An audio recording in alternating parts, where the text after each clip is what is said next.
Good afternoon, everyone. Welcome back to Total Football Talk. So we're going to look at all the latest news coming out of Manchester United. As always, there is tons and tons. So what we're going to look at is the top headlines, being that Manchester United are interested in a young Paris Saint-Germain winger. So we'll look at who that might be. We'll look at what's being said about Mason Mount has been doing the rounds. Does he need to take a little 6-month vacation to Switzerland to fix his hip, or is he okay? And it's a load of nonsense. We'll look at what's being said about that. We'll also look at the areas that Manchester United want to kind of bolster, and is at the midfield area because Mount maybe going, Menu could be being sold because we need money. We'll look at that. Apparently, Delap is got his eyes set on something, so we'll look at what Delap would like to have his eyes on. And finally, we'll look at the young kid JJ Gabriel, who is making massive waves about Manchester United, also dubbed Kid Messi. We'll look at what's being said about him. But we'll jump into the top story, and that is where we understand that Manchester United are interested in the winger from Paris Saint-Germain, Oumar Camara's, and his representatives that I've been talking to over the last week. The 17-year-old winger is being scouted for over a year now and has been on the radar for many European clubs. PSG want to sign him as a professional player, but he has not. And he is not, but the deal has not been done yet. So, do we need? I mean, as I said before, great to be bringing all these young potential players in that could have a bright future for Manchester United. But again, potential only goes so far sometimes. Now, if we're going to bring him in and we're going to sort of find a way to build him up and sell him on, we are becoming a different type of club from the club that we were, and maybe we are changing as a club, and maybe we have to because of what the Glazers done.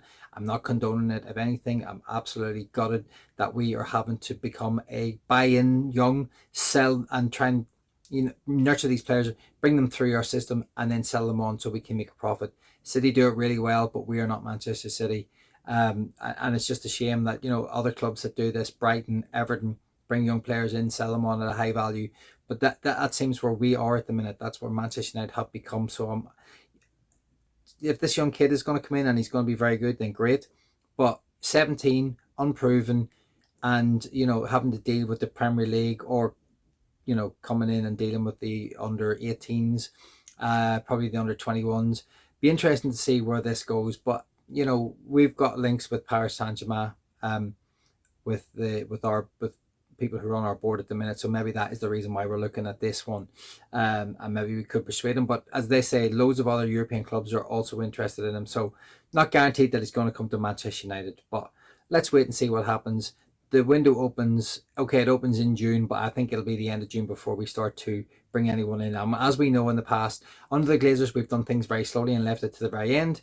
Will Ineos be able to bring in players a bit sooner to give them a pre-season for Amran? I'm keen to see how we move in the transfer market on that one. But looking at the Garnacho story, so we understand that Alejandro Garnacho's move into his current house last season when his family and his brother were living there full-time in England. Now, kind of what we gather from this is he was living in a bigger house to help his family that were staying with him, and now he's looking to downsize essentially into something a bit more manageable for him and his small family, and his girlfriend and his young kid. And I think this story has been blown out of proportion. He's moving house, but that's all he's doing at the minute. The house may be up for sale. That doesn't necessarily mean he's moving. As in he will be sold to another club. He may well go to Napoli. He may well just move into rented apartment, and that'll free him up then to move to another European club should he go. But I think this is a lot of kind of smoke and bluster about this, but I don't actually think there's anything behind this story at the minute. So we shall look at what is being said about Mason Mount. And there were stories that Mason Mount has to go to Switzerland because of a hip injury that he's had a reoccurrence from. Now, I'm frustrated that our board paid the money that they did for a player that we haven't been able to use for nearly 2 years. And now he has an underlying issue which wasn't discovered whenever we were doing the initial assessment of him, which is absolutely scandalous.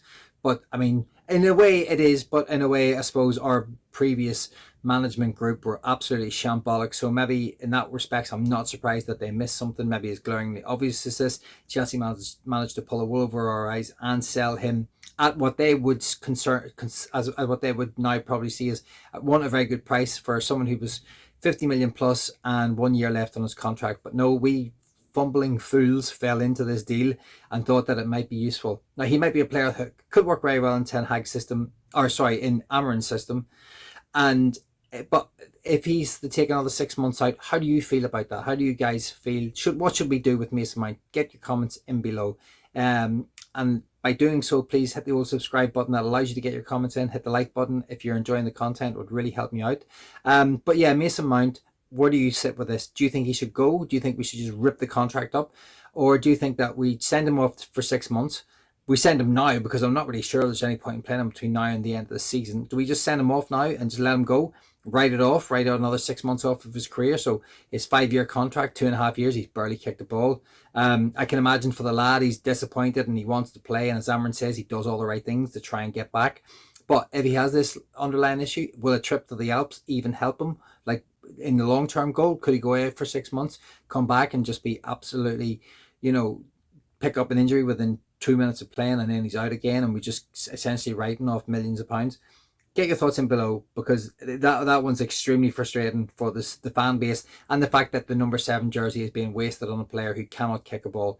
That jersey should be a special jersey and should be held for the sort of, one of the premium players of our team, and he is not in that category. Why he ever got that, I will never ever know. Massive mistake. What a blunder by the previous board. Absolute joke, farce and disgrace.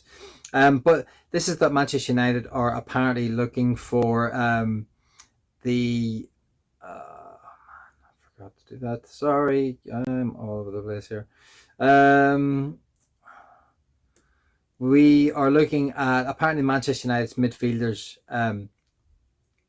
We're looking to bring in some midfielders. Now, Ruben Amorim talked about in his press conference that he wants 2 players, 2 big players. Is that a striker and a midfielder? Is that a striker and a 10?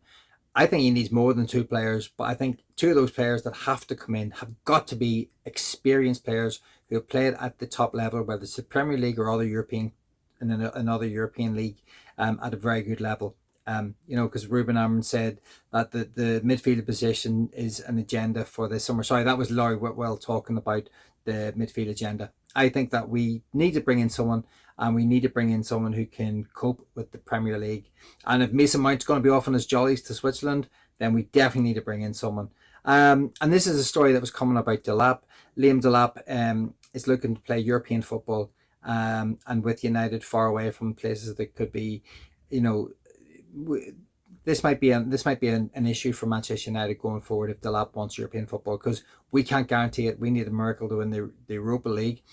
And miracles do happen, but we will need one. So will he get the opportunity to go, and will he want the opportunity to play for Manchester United if they're not in the Europa League? I don't know about that. So if we do lose out in Delap, where are we left with Jonathan David? And he's our last resort because he's a free. Are we then in the really ultimate of bargain basements and we're looking at Calvin Lewin, who's also on a free? Because that smacks of pure, unadulterated, just desperation, reeks of pure desperation. So totally, that is a concern. That one is a worry if he wants European football. But maybe we can persuade him if we're, in the throes of desperation, to bring him in as opposed to an Osman or a Gyökeres. Okay, and the final story I'm going to wrap it up with is this young kid who's making massive waves. Steve Howson, if you want to check out, he did a brilliant little video on him. He is JJ Gabriel. He's also known as Kid Messi, and is set to make his long-awaited debut for Manchester United under-18s. He's an unbelievable player, unbelievable skills, likes to drive forward, likes to dribble past players, got an eye for a goal.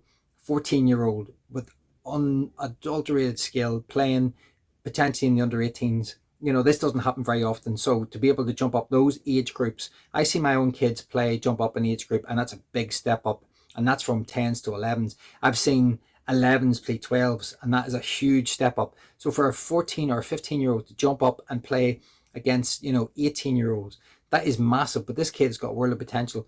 There is a slight issue with his contract. he is a United fan, but there is talk of other European clubs being in for him. Steve Howson did talk about this, and I would be concerned that we could lose out on this young kid if we can't tie him down now. And obviously, you can't until he's a scholar, until he's 17. We can't actually sign him on a contract, so he could be pinched. He could go to another club, and we could lose out on someone who's an unbelievable talent. But I hope we don't.